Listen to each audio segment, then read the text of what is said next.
I'm delighted to be here. I got the short end of the stick. I'll talk about data. Before I go there, though, I really want to share with you a story, since you've heard a couple here of my work with rural communities.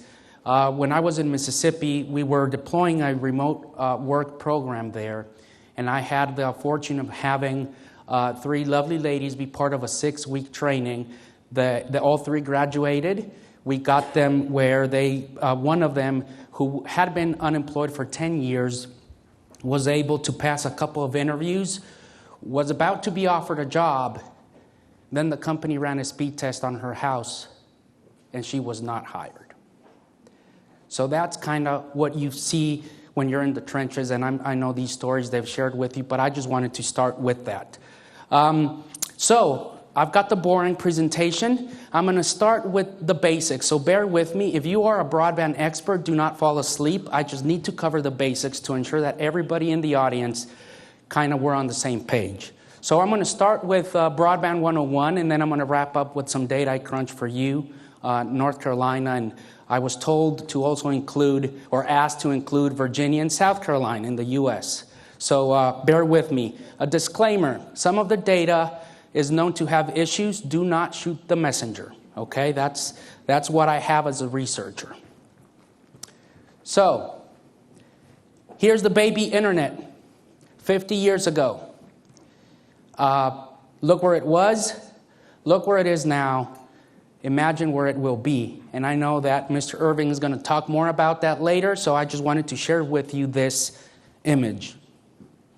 The research is pretty clear at this point. What we know now is that broadband does matter for household income, employment levels, firm attraction, farm profits, civic engagement, housing values. Homes that are beautiful do not sell as fast if they do not have broadband. And younger families are not only asking for broadband, they're asking for fiber. So if you tell them, yeah, we've got broadband, no, does it have fiber to the home? They will not sell as quickly. So it's impacting. What we have learned time and time again with my colleagues is that adoption gives you a bigger bang for the buck than access, though both are an issue. Right now, we are currently crunching numbers with speeds. What is the threshold? What speeds make the difference? We don't have the best data, but we're still crunching the numbers, so the question is up in the air. The BEA finally is attempting to measure the digital economy. These are very conservative numbers, 5.1 million jobs, 7% of GDP, average compensation of the digital economy worker, $132,000. Does anybody know what the median household income for the U.S. is? It's about 50, close to 60, so double that. The question is, what amount of this economic pie will come here to North Carolina? Leslie mentioned earlier today about the rural potential, $47 billion per year to the U.S. GDP if rural businesses could unleash their digital potential. 360,000 jobs in the next 3 years. What are the barriers? Connectivity, talent pipeline of candidates in digital skills. Moms and pops do not know to ask of potential employees if they have the digital skills. And also adoption of digital strategies by businesses. We did a study in Indiana where we found that for every dollar invested in rural broadband infrastructure, 4 on average came back to the local economy. The main 2 leaders driving that ratio were telehealth and adult education. Speaking of reskilling and all these other issues that you're going to see today. This study was also mentioned, if everything were perfect, infrastructure, John was mentioning about precision ag, digital technologies, on-farm capabilities, and we're talking not about broadband to the farmstead, but to blanket the fields with connectivity. Row crops, specialty crops, everybody. It could add between $47 to $65 billion per year, just the precision ag component. So, That's the potential. That's where the internet is right now, what you could accomplish. But now let's take a step back. As a public policy scholar, I love to ask the question. You've been nodding with me, some of you. So now I ask, what is broadband? I love to ask this question everywhere I go, and you're going to be surprised. I get different responses from the same group of people. And Public Policy 101 is very clear. We've got to define the problem. Okay, so some key terms. It's all about bits, kilobit, megabit, gigabit. If you hear about giga speeds, you're moving 1 million bits per second, 1 billion bits per second. A megabit. Now here's a little pet peeve of mine. Bit is transfer capability. Byte is storage, just in case you're a data nerd like me. Download and upload. This is something very important because many times we focus on the download side of the equation and we overlook the upload side. Why is this important? Well, because when the internet started, we used to be more consumers or downloaders. Now we're also producing or uploading. So that leads us to symmetrical speeds. When you hear anything or something about symmetrical speeds, it means that download and upload are very similar. We also have middle mile, which is kind of your middle mile ring. And then the nut to crack, though I've dealt with rural communities that do still have inadequate middle mile, is the term called last mile, which is the nut to crack. It's that last connection to the consumer, to the user. About symmetrical speeds, I love this analogy that has resonated with the communities I've worked with. You're going down a 6-lane highway and you're coming up a dirt road. How can you compete like that? I've heard of farmers lose out on bids because of millisecond delays. So, about broadband, that's how the feds define it. You know the feds love to be vague. Internet access that is always on and faster than dial-up. I am serious. How in the world do you work with this definition when you're looking at mayors and local communities that are frustrated, right? Those of you that are younger, do not cringe or look at me that way, because you may be asking, always on? What is this guy talking about? Us older folks, you know what I'm talking about. Different technologies offer different speeds. I'm not going to get into all these details. You're going to cover that today, but it's important to keep in mind. So the feds currently, one side of the FCC, defines FCC as 25/3. 25 down, upload 3. That is an asymmetrical speed. If it were me, but I'm very low on the totem pole, I would totally change that to 25/25. Okay?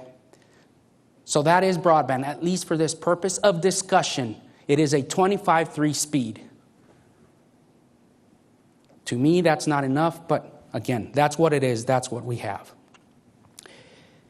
You will talk a lot about digital inclusion, but this is all about, there are many definitions, and Angela will speak more in depth about this later today. But to me, one of the definitions that I've seen folks understand is the meaningful use for social and economic benefits. You got into that with the storytellers, so it's not all about access. How are you using it? Is it changing your life? From a research perspective, we have gone through 3 phases of the digital divide, and I know we've got a very rock star here in the audience that coined that term. First level has been, from a research perspective, is a basic yes, no. Do you have it or don't you have it? Now, we're kind of started looking more as, oh, you do have it, but is it what you need? The second level is the differences in internet use. We are starting to see people use it in different ways. Why? And more importantly, the third level is this resulting in different outcomes. So that's where we are from a research perspective. Okay. Let's move on to the data. Let me clarify, this is FCC Form 477. Do not cringe. Do not shoot the messenger. I will tell you this, though. I tell communities this: I would not use this data to go to Mars. I would, however, use it to talk about going to Mars. Because many times it's that lack of awareness in these communities that is needed to break that stalemate and get these conversations going. And that's where this data is handy. It may be inaccurate. We may need to verify and validate it, but it jumpstarts conversations. So here, believe it or not, in the 2018 data set filed by providers, there are folks, housing units, these are percent of housing units, that do not have a provider at all. Don't even look at 25.3 or 10.1 or no providers. 1.4% of the housing units in the U.S. do not. In North Carolina, 0.8. South Carolina, 2.9. Virginia, 2.5. Who has access to advertised 120? Why 120? There are other states that are starting to leave behind the 25.3. They're starting to kind of flirt with the idea that the minimum broadband for them will be 120. And if you're going to compete with them, you cannot stay at the 25.3 threshold. So here in the U.S., 87.7% of housing units had access to this speed, 91% in North Carolina. I'm going to show some maps later. Don't roll your eyes just yet. 81.6 in South Carolina, 85 in Virginia. Who had access to fiber? Here, North Carolina is outperformed by Virginia. Almost 50% of Virginia housing units had access to advertised fiber. I cannot emphasize that word enough, advertised, okay? Beyond access, there is a term that we use called digital distress. This term refers to homes that may have access to the technology, but they're in digital distress because they rely only on cellular data, or they rely only on a mobile device. Research is pretty clear. Why is cellular data only an issue? Something called data plans. And if you have teenagers, that Netflix is gonna eat it up quick. Then they either are not subscribing to the internet, the data is not telling me why at that macro level, or they have no computing device at all. If you have any of these in your neighborhoods, you have homes in digital distress. So I don't care if you're running fiber down their street, they will not adopt. They're in distress. So different mechanisms need to happen.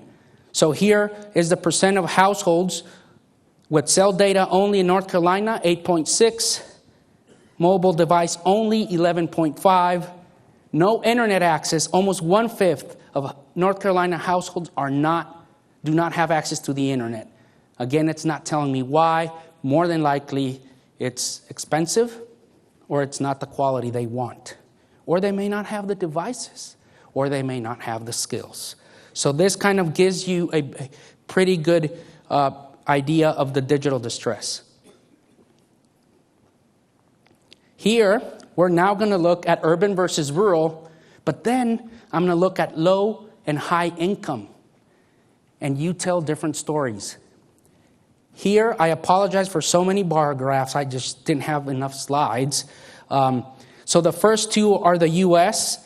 On your left is urban and rural, and then the next two, or the 3 and 4, is North Carolina, urban and rural, and then South Carolina, Virginia, urban and rural, and you go like that. What I want you to notice is the difference, say, between the orange bar in the U.S., that's urban. 95.3% had access to 120 in urban versus 56.5 in rural. Speaking about equity. All that potential that rural could leverage, they may not be able to leverage.